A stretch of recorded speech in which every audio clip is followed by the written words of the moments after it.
From the Ticats Audio Network, this is the Ticats This Week with RJ Broadhead and Luke Tasker. Great to have you with us for another edition of Ticats This Week. Tiger Cats are 2-6 on the season, trying to improve that with their second game against Toronto coming up on Friday at 7:30. I'm RJ Broadhead. Along with Luke Tasker, we'll have the call for you on the Ticats Audio Network. And Luke, hello, adversity, our old friend. And we'll say friend because you don't it's an enemy, but it's one thing after another here for the Tiger Cats. Some struggles on the field, and now their starting quarterback, Dane Evans, won't play, won't dress. Tell us your thoughts when you heard the news that Dane was not going to play.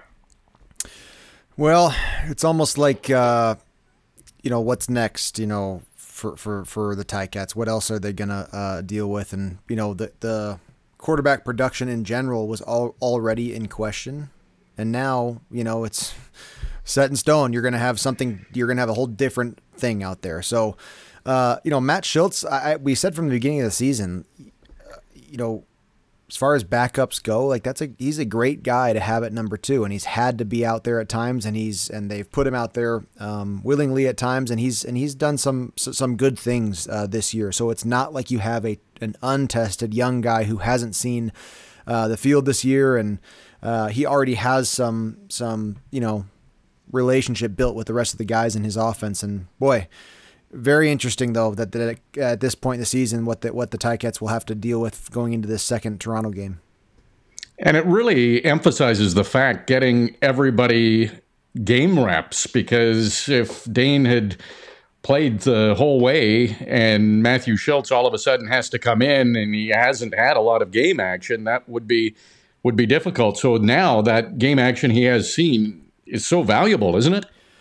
Absolutely. And he's a guy who's started games in the CFL, but you're right, this year, I mean, he's been involved in at least the second half of this early season here. And so, and he's gotten the ball so many ways. He catches passes, catches screens, runs it from the backfield, has thrown, of course, as well. And I think the Ticats can count it as a blessing that it's him that's there and that he's been a part of the offense so far. Well, it's why he was brought in, too. A big signing for the Tiger Cats to have that security at backup quarterback. And I went back and looked to last season, Luke, and David Watford came in. And it seemed a little bit bleak because he didn't have a lot of CFL experience, but the Tiger Cats did a really simple game plan, did not throw a lot, under 150 yards passing in both the games. They won both games with David Watford at quarterback. A couple of things stood out to me. The defense had an interception for a touchdown in both of those games.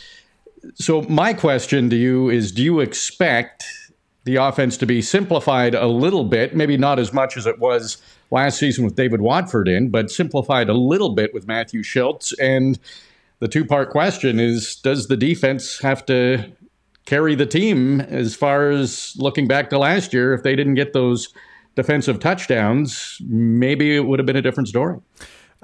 So the first part of this and the game plan with Matt Schultz, I think, yes, you boil it down a little bit. It's not even that. It's not a matter of football intelligence or Matt's ability to handle the game plan. I think it just helps across the board. Like really, really simplify, really solidify everyone's understanding of their own roles. It's just not a time in the season at a turning point at the quarterback position. It's not a time in the season to dive deep into the higher level football concepts, offensively. Boil this thing down and give everybody a really clear goal. Interestingly, that Matt Schultz has been part of the sort of, I guess you'd say, the complicated side of the Ticats offense in the past week, right? Like the interesting, nuanced, tricky stuff. That's where Matt Schultz has come in.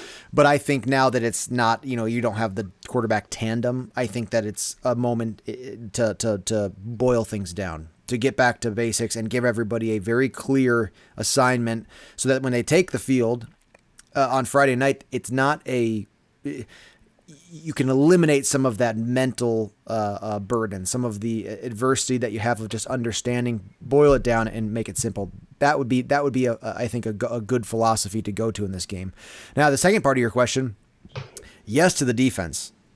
and I think they're going to have to, they're going to have to come out to play against Toronto at home for this week.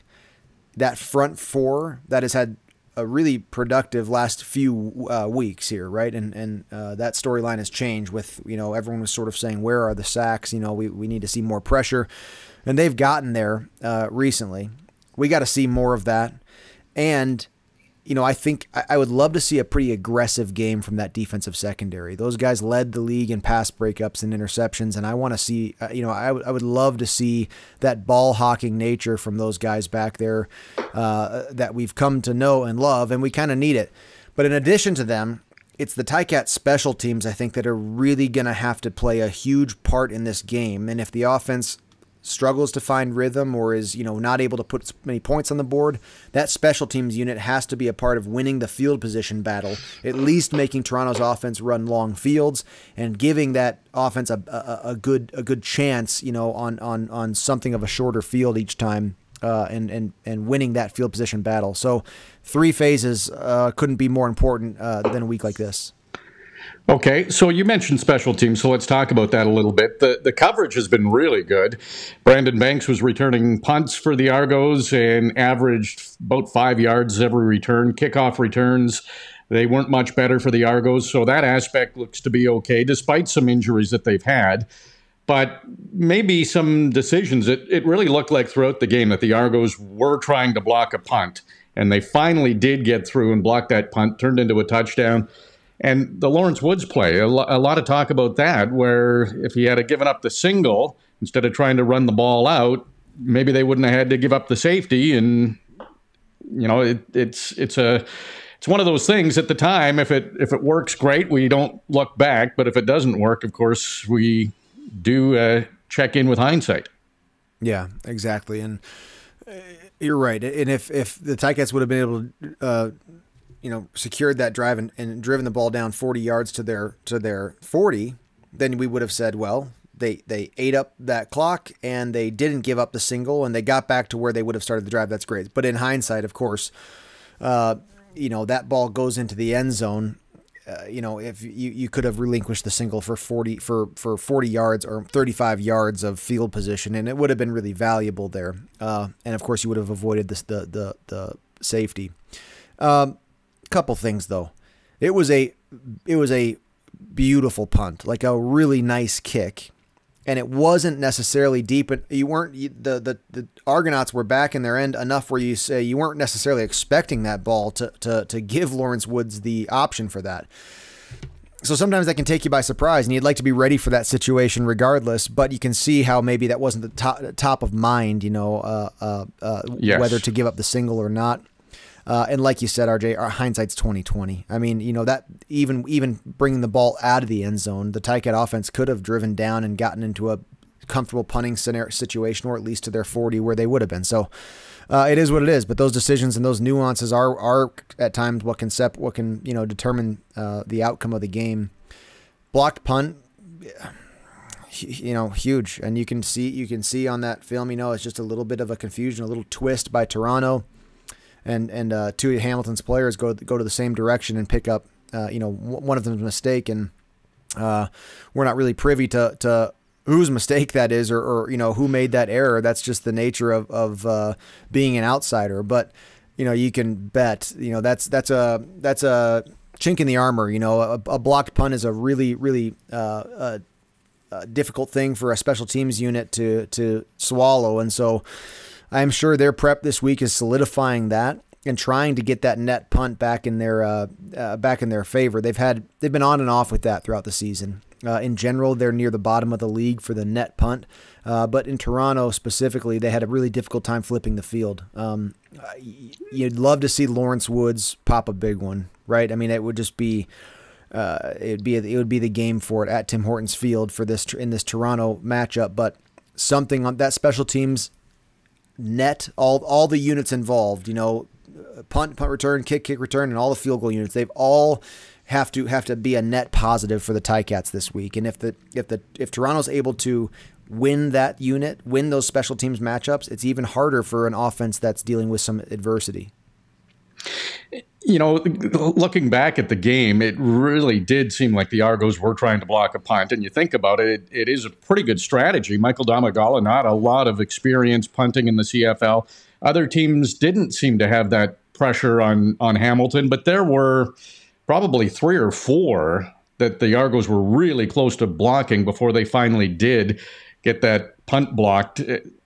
Can teams really focus on trying to get that pressure on the kicker? We hadn't seen it until the Argos, and that's obviously something the Tiger Cats have to be prepared for again on Friday. You know what the unfortunate thing is you kind of can start getting a target on your back too for a team that's let up a blocked punt.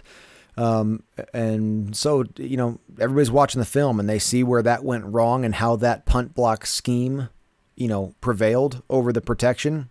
And you start getting a target sometimes. So they really have to make that solid in there. You know what, RJ? I don't think it's a terrible time to have just to have ready, have it in your holster, some fake punts here. If you got teams that are bringing the pressure every time, that is the opportunity where you can slip an up back out to the flat. Direct snap, all kinds of creative things that they can do, onside punt and all that. So, I would love to see, and you never know, the Ticats may have had 3 of them in their holster every game, but you only do that when the time is just right and when the call is. But it'd be interesting to see if that's one schematic response to a heavy punt rush is trying to catch them unbalanced and having too many men add into that rush. So, just an interesting point to keep our eye on for the broadcast. Yes. And you can be sure to mention that I'm a genius if they do run a fake punt. I will do that. I got your back. But yeah, 100%. And you mentioned Domagala, and he's been asked to do a lot of things this season. And in general, I tend to focus on the protection more than the punter. But the punter does have to take responsibility for having efficient footwork to get the punt off. To not overstride and move up too far in the pocket. That snapper punter operation has to be gold as well. So surely they're going to be doubling down on the preparation and the film work for that. And we'll see because they need it. They've got to have a great kicking team game. And it seems going through the statistics, it again wasn't close. Tiger Cats, they had better rush yards, better passing yards, better net offense. The time of possession was Hamilton's most this season, over 34 minutes. Oh, these Argonauts, man. They're statistically phenomenal. They only had 14 first downs, the Argos. Like it was 2 different leagues, but the mistakes.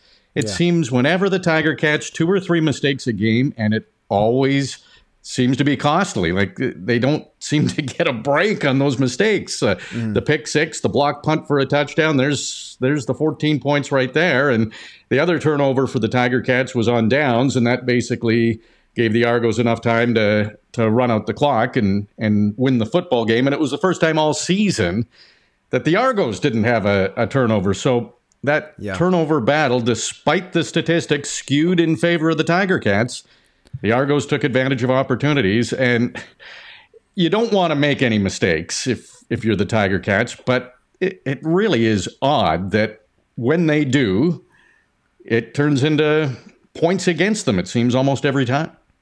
Yep, you're right. I mean, they have not. It takes a really great team to overcome turnovers and legitimate game-changing mistakes and come back and win. So that's just not been able. They haven't been able to do that. But a couple things to those statistics, RJ. Like the first quarter was way lopsided time of possession in favor of the Ticats. It's almost like it was an even game beyond the first quarter. And as they got in there, like you can talk about, and you're right, like first downs, it was crazy. But that just goes to show that the red zone efficiency for the Ticats is not there right now. Their touchdown percentage when they cross into scoring territory is not where they need it to be. And on the flip side of that, if a team can get a defensive and a special teams turnover in a game, defensive special teams touchdown in a game, well, that's you can't really overcome that. I mean, forget the first downs. If you don't have to, in those situations, you didn't have to gain any offensive yards or any first downs gained to score majors. So I mean, it's just it's hard to overcome that, and it goes back to what you brought up. It's complementary football. All three phases are going to have to be excellent. 3 touchdowns for the Argos in the game, 1 on offense, the defensive touchdown, the special teams touchdown. And I want that is complementary football, by the way. A touchdown per all 3 phase, right? Yeah, you'll win a lot of football games if you can do that, and the Argos did win. So here's where your football genius has to come in handy, because nobody else can figure this out, Luke. We talk about the Tiger Cats' fourth quarter.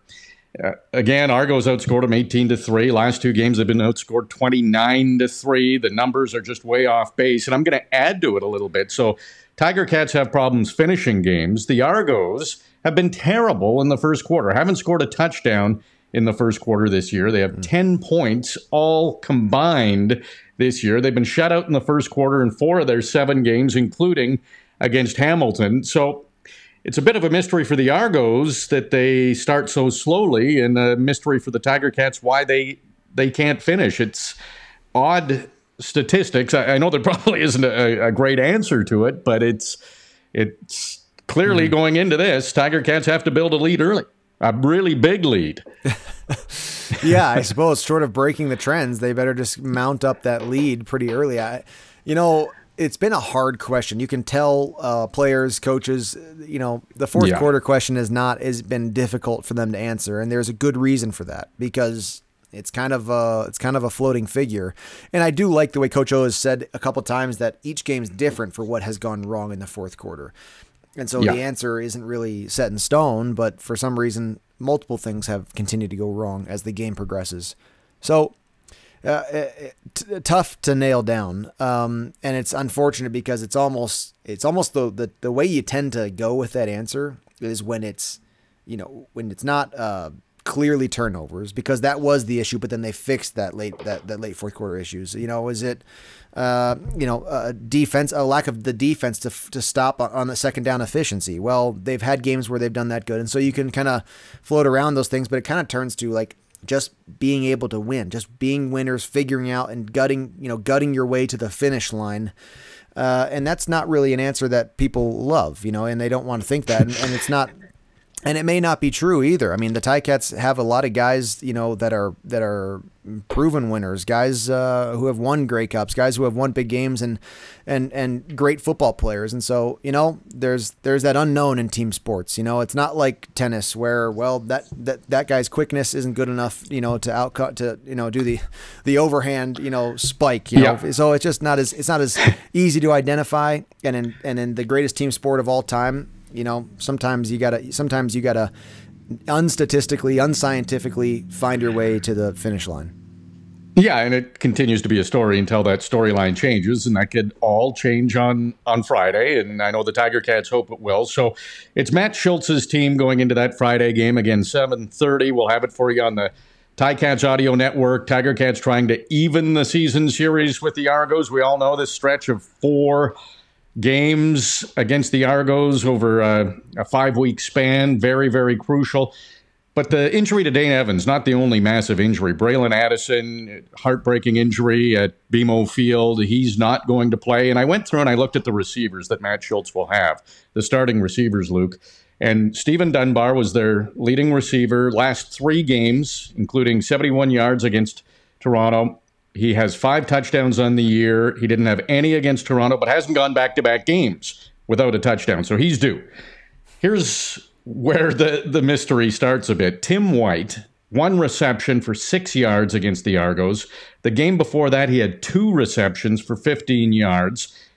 But he was their leading receiver the previous 4 games before that. So all of a sudden, he's stopped being used. Keandre Smith will be a starter. He has 4 receptions this season. 3 came against Toronto. Lamar Durant, 2 receptions this season. David Ungerer, 4 receptions this season. So there seems to be not a wealth of experience at receiver for Matt Schultz. You'd expect from those numbers that Stephen Dunbar would be the large target. It's an opportunity for one of the Canadian receivers to take advantage of. But Tim White is the one I can't figure out how he just hasn't been involved in this offense recently. Yeah, well, I bet it stops here. Like, he's going to have to be, and they're going to have to use him, and they're going to have to dial up plays that intend to get him free and in space and with the ball in his hand. I mean, it's got to be now, and with Braylon's productivity was even bigger than it looked on paper. Like he had catches at times where he needed to make the catch. He had an impact that went beyond just what you see on paper from him. And so him being out, it will be Tim White that's going to be called on, and just to make more plays. And the balls, I think we'll find it going to his direction a little bit more. Unbelievable speed, unbelievable ability to make plays, and it is sort of strange that the last 2 weeks have been quiet. We'll see how that goes, but Dunbar and Steve White, I mean, we'll see them get their catches, and now it'll be interesting to see just how Matt Shiltz looks as, first quarter to fourth quarter, quarterback, like, the guy who's going to be in there running the show the whole time. Because just like we've talked about Dane dealing with that sort of shared time and the creative plays while they're both in there and, handling that. And we've talked about the good and the bad. We have Matt Shiltz has been dealing with the same thing, shared time, being on the sidelines, being on, and now he's going to be able to get in there and drive after drive, first down after first down, kind of operate the game. And we'll see how that goes and what receivers maybe get used more or less because of that.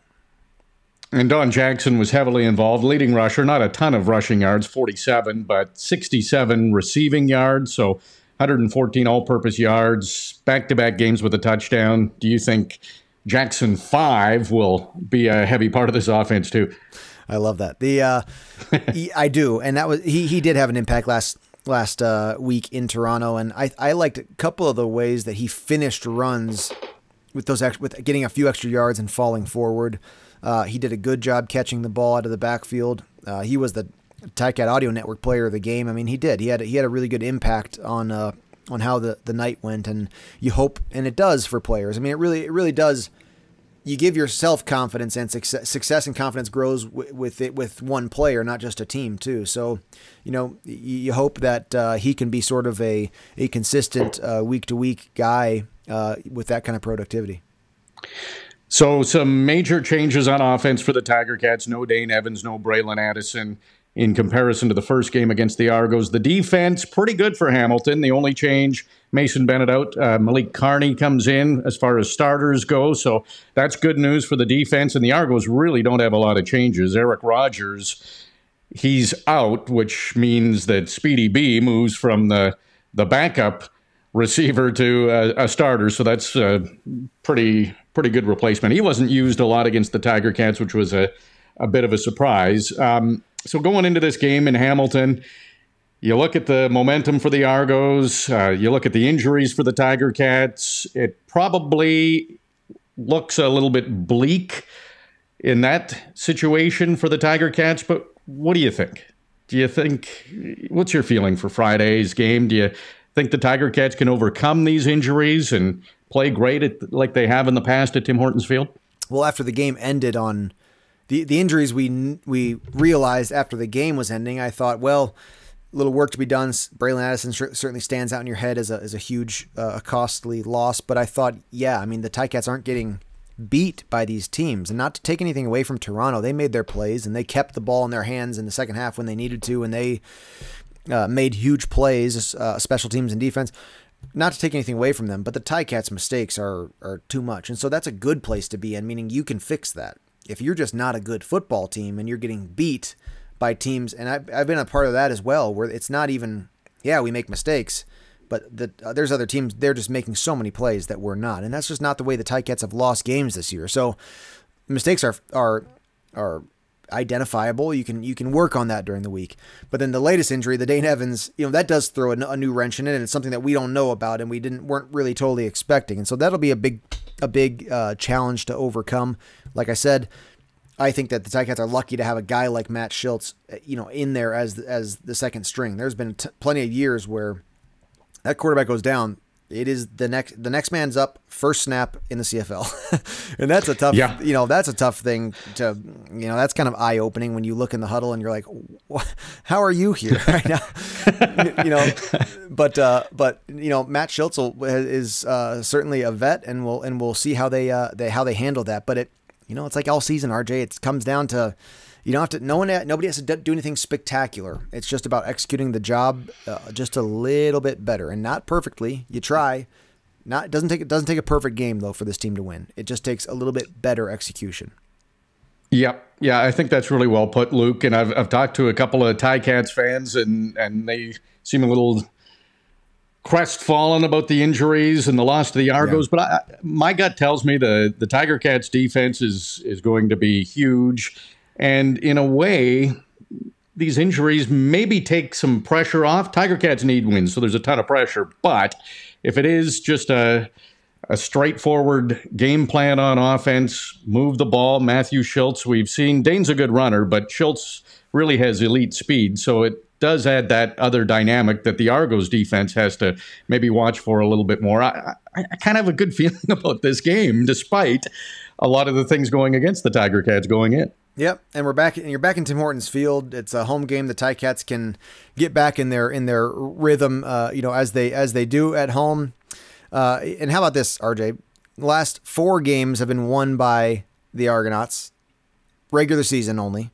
Regular season, yep. Regular season. And before that, there were 7 straight victories by the Ticats. Like, they go in spells. And so if they could flip the script now, maybe that last 2 in 3 weeks from now, maybe they're set up to go the Ticats' way. Yeah.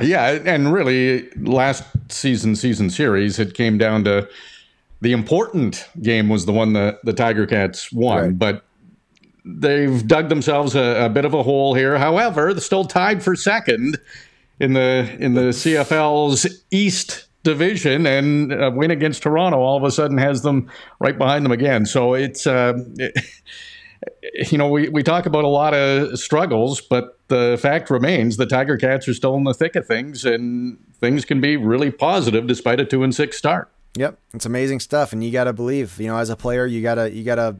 That's the reality of the East, and it's yours to take. I think this is a team that you can easily, identify the things that you've done to yourselves and the times where other teams have played great.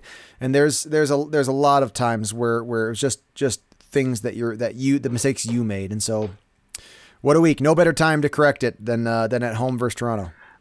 That's right. And Matthew Schultz will be the starting quarterback for the Tiger Cats. It's his team. He knows that going in. It'll be fascinating to see how he plays, how the Tiger Cats play. It's another important game. Luke, can't wait to see you on Friday night at Tim Hortons Field. This will be a fun one to call.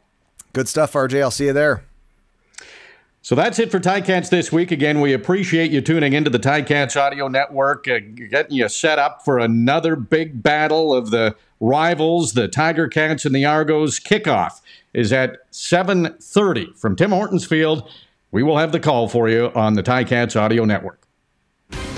It's been another busy week for your Hamilton Tiger Cats. Luke Tasker and RJ Broadhead have covered it all, and now we would like to hear from you. Email us anytime at gameday@ticats.ca. Subscribe to the Ticats Audio Network on Spotify or wherever you get your podcasts.